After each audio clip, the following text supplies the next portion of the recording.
This is Paul Newman, and if you are seeing this screen, I am hoping to assure you here that the live stream will start very soon. So please stay tuned. Hello, everybody.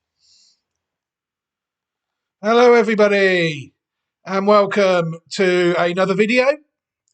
What we're going to do today is we're going to take a look at probably the final Classic Watch 2024 possible at this stage, with the form age 2-year-old, or else I could be possibly making videos and there'll be no sort of gap between 2-year-old form and the 3-year-old form. So what I'm going to do is I'm going to make this one the last one. It's another one from America. It'll be the third US possible that we have.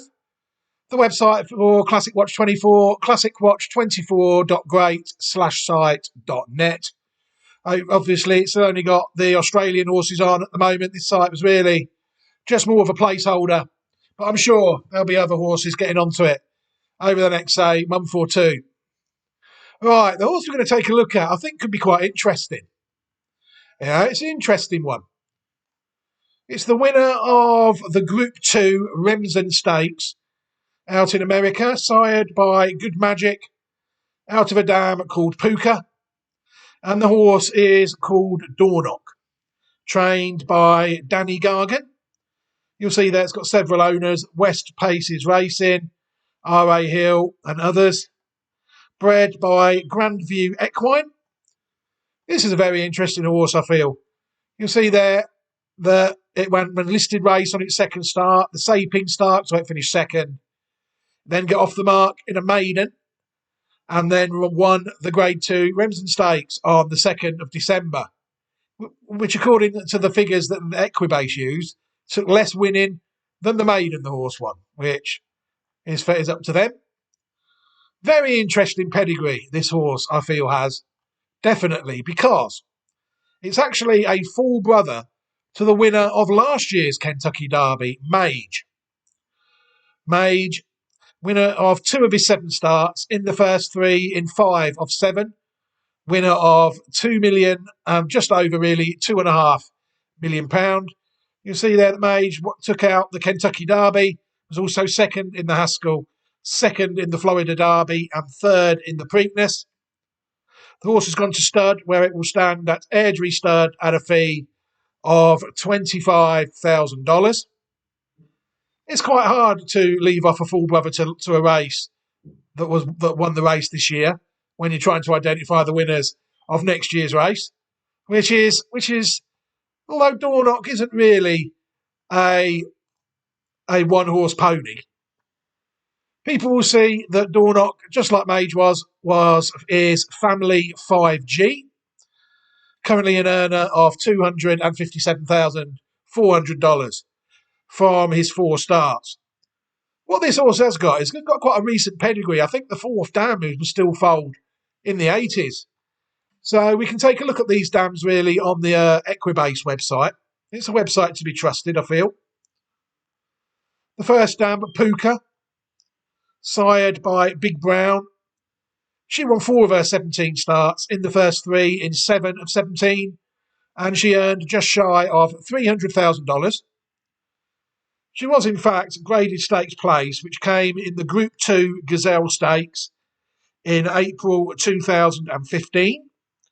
She was also 6th in the 2014 Breeders' Cup Juvenile, and she was 12th in the Kentucky Oaks of 2015 as well.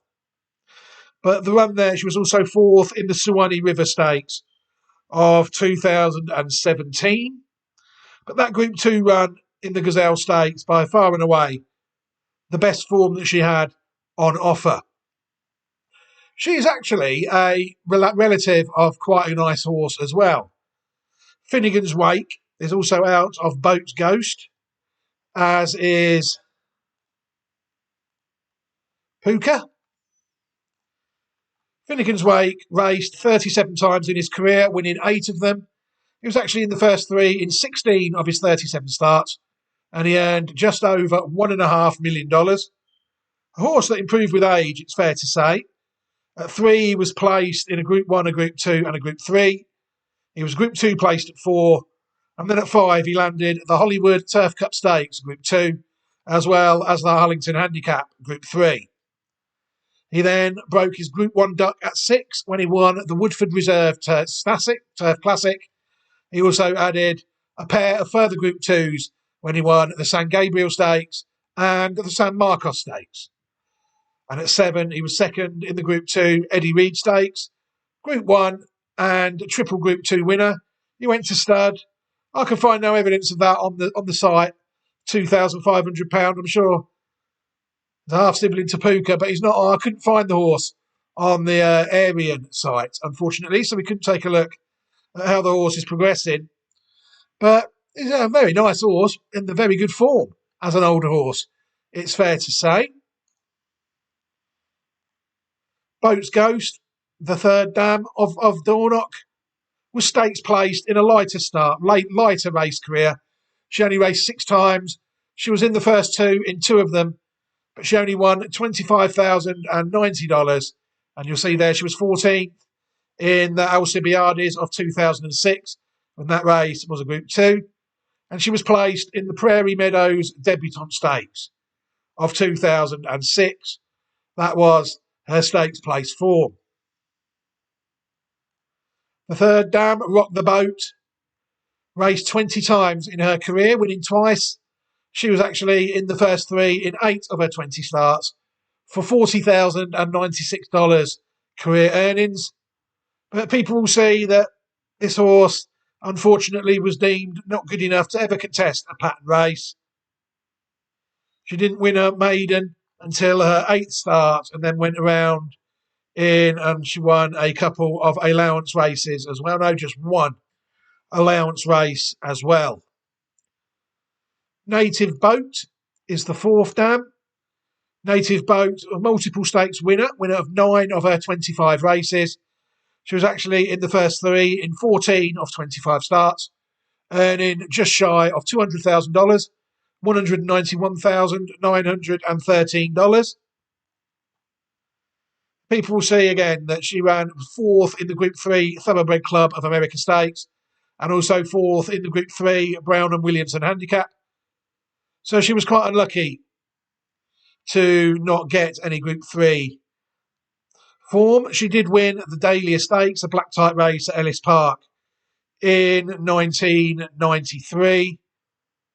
And she also won the Marigold Stakes at Turfway Park in 1993 as well. They were her 2 listed wins. And finally, the 5th dam of the horse, Boat in a Moat, Illinois side horse in 1984. She was unraced. So the dams, some of them did make their mark at pattern level, it's fair to say. But I took a look back on 5G, and there was plenty of good horses. I had to go a fair way back to get on the site. There you see Boat in a Moat was the 5th dam of Dornoch. We went to a horse really called Arms, the 10th dam in 1936, and the 9th dam, Quick Touch, who was foaled in 1946. And it was then that we had a fair idea where we stood on 5G. You'll see Arms was just there, just above a Kentucky Derby and Belmont winner. And there's other nice horses, including 2 very good stallions that won classics, Vittori and a Fleet Alex. We're going to take a look at some more horses now that I could found on the line. We're going to start with 20 grand, foaled in 1928, winner of 16 of his 25 starts. This was obviously a good horse in the era, 21 of 25 in the first 3, and $261,000 in 1930s. The horse won the Kentucky Derby, as we know, of 1931, and it won the Preakness by disqualification and the Belmont. Triple Crown winner. You say that there. I don't think it did it? Oh yeah, Kentucky Derby and Belmont and the Preakness by disqualification. They deemed it not to count. Injured late in 1931 and returned to racing in 1932. Raced poorly and was retired. Sadly infertile and gelded. Unfortunately, inducted into the Racing Hall of Fame in 1957. Horse of the Year and Champion 3-year-old of 1931. Another one I found that was a good stallion was Traffic. This one was foaled in 1961, won 22 starts and won 4. 14 of 22 in the first 3 and winner of $149,000. It won the Hopeful Stakes. Pretty sure the Hopeful Stakes is a group race now. Sent to France, and it was the leading sire in France of 1971 Traffic, where it was registered as Traffic II. The leading sire in France of 1971. It also sired in Japan before retiring in 1984. You'll see Arms and Quick Touch, the third and the second dam of Traffic. Another one I found, I think this one is spelled Run the Gauntlet. It's actually down on here as Run the Gauntlet. Oh, no, it's not. I misread it at the time. Run the Gauntlet. My mistake. That's why it took me so long to find it, because I was searching for Run the Gauntlet. A horse that won 9 of his 21 starts, Run the Gauntlet, in the first 3 of 16 of 21, just under $600,000. That horse won the Garden State Stakes, the Washington, D.C. International, the Man of War Stakes, the United Nations Handicap. That is a Grade 1 now race, I know that. Champion Turf Horse of 1971. Went to Studding Island in 1973 and was a highly successful sire. The sire of Ardross, I never knew that, and also the sire of Comanche Run. Sadly died in 1986. Good stallions on this line, isn't there? It bodes well for Mage, I think, at stud next season. Another one I found was Spit Curl. This mare won 5 of her 27 starts. She was in the first 3 in 14 of her 27, $255,000. You'll see there that Kate Plitt is an influential mare of these ones, with the side of Quick Touch and Arms again. Spit Curl won the Group 1 Alabama Stakes and second in the Coaching Club American Oaks, Grade 1 as well. Also third in the Diana Handicap. Another very nice mare. Caucasus, foaled in 1972, sired by Nijinsky. People see still second and the third dam, are the 9th and the 10th horse, of Dornoch. Caucasus won 9 of his 22 starts in the first 3. In 16 of 22 starts, he won $448,000. Caucasus won the Irish St. Ledger. And he also won some nice races in America, the Sunset Handicap, the St. Louis Ray Stakes, the Manhattan Handicap, the Arcadia Handicap as well. He was at stud in 1978 for a fee of $15,000. Very nice horse, Irish Classic winner, who did quite well in America. And then we're down to the main 2, really, that I found from more recent times. Vittori, foaled in 1992, only raced 5 times, won 2 of them in the first 3 and 3 of 5, $260,000. This horse won the French Guineas, the French 2000 Guineas of 1995, and was also third in the 1995 St James's Palace Stakes. Sired a lot of stakes winners, really. All over the world, Vittori sired horses, did a good job before sadly dying in September 2021. Vittori, we didn't find Vittori's own page, but I know he's the dam sire of Lope de Vega as well. So it says there, look, sire of winners of over $45 million and sire of 43 stakes winners. Vittori all around the world, it's fair to say.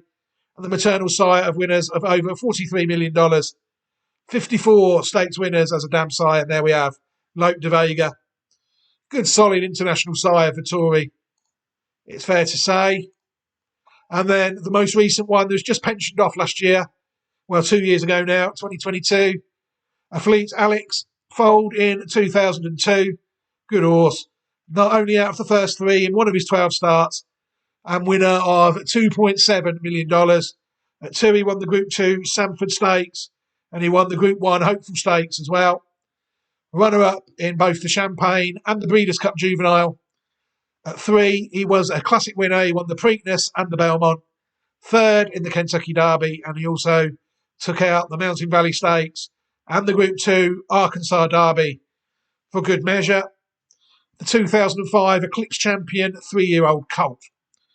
While this one was pensioned off in 2022, I did sort of find a page for him on the Area and Pedigree site. He was in stud for £6,500 as of 2019.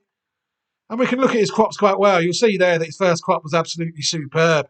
You can see why in a few years later he went and sired the same amount as well again after that first crop. But he sadly couldn't repeat the success of his first crop, overall siring 39 stakes winners, 39 graded winners, 39 stakes winners and 14 graded stakes winners.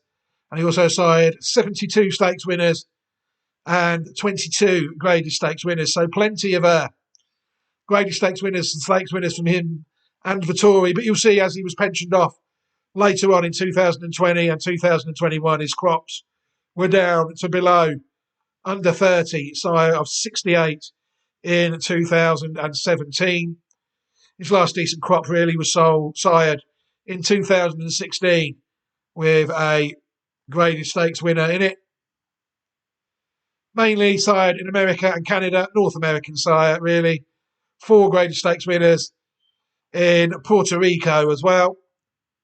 His best progeny down here as EO Tapper, who won the Vanity Stakes, Grade 1, and other horses there. A Fleet Express, the Texas winner, the Travers winner, Some nice horses. A Fleet Alex sired, without any shadow of a doubt. So there's some interesting horses in this pedigree, really, of Dornoch. We've got last year's Kentucky Derby winner. We've got some decent stallions, really, that I've looked at there. I've shown you some good stallions in the 70s in France. And Vittori and A Fleet Alex have done quite well at stud. Just a shame I can't find any evidence of Finnegan's Wake doing much. I found an article of him saying that he sired his first winner in 2021, but not more than normal winners. Just can't see why he's not on the Area and Pedigree page, but he isn't. So what we're going to do now is, before we wrap this video up, we're going to watch Dornoch win the Grade 2 Remsen Stakes, courtesy of bloodhorse.com, where we get all of our American videos. Very good service they provide as well. So this is the Grade 2 Remsen Stakes, what looks a wet aqueduct. Goes in. All set for the Remsen. And they're off. Slow start for Private Desire, is now hustled for speed. Domestic Product is right there. So is Dornoch, and they are tightly bunched as they want the front here into that first turn. Dornoch will secure the front. This Domestic Product down towards the inside is back to second. Bilal is going to be 3 wide. Private Desire was off slowly, is rushed up and applies pressure. Private Desire is going to push the tempo, and Private Desire, tugging to the front, is now going to challenge Dornoch as they hook up with the backstretch. There's Bilal, well settled in third. Domestic Product on a tight hold here is in fourth at the rail there. Moving forward is Where's Chris, is in the 5th position. Out in the center of the racetrack is Copper Tax. Then moving forward is Drum Roll Please, tightly bunched on the front end. At the rail there is Ladom Bro. Moonlight is the gray. Sierra Leone is the trailer. It's about 12 lengths the trailer. They went 23 seconds flat for that opening quarter mile. Dornoch is the leader. Bilal is right there, stalking from second. Private Desires lost some ground in third. Domestic Product starts to move forward, is at the rail in fourth. Where's Chris is in between horses in fifth. Copper Tax out wider.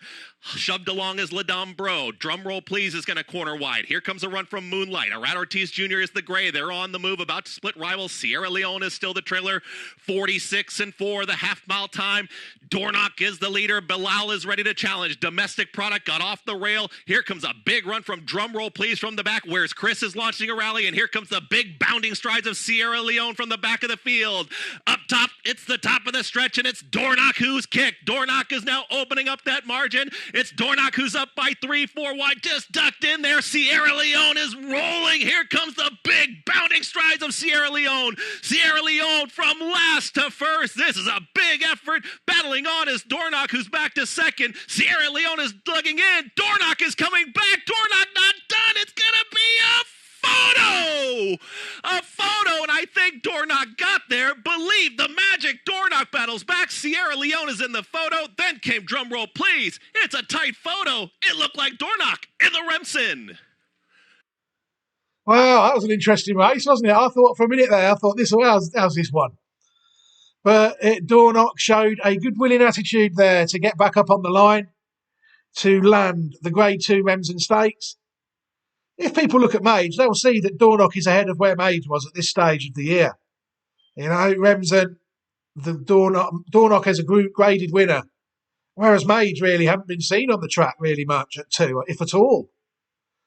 So it's a very interesting horse, I think, Dornoch, and that was a good performance, showed plenty of guts to land that race, and it will be interesting to see if he can emulate his brother and get a place in the Kentucky Derby and other classics. Right, I'm going to leave this video here now. Thank you very much to everybody for supporting the channel. What I will do at the end of the video is I will give everybody a steer to the American Racing playlist. And what we'll also do is I will give anybody who has watched this video and has chosen not to subscribe to the channel yet an option to do so. I wouldn't want you to miss any more of these horses as we head into 2024. But for now, I will leave this video here. Thank you very much for watching. Take care, everybody, and have a fantastic day. Goodbye.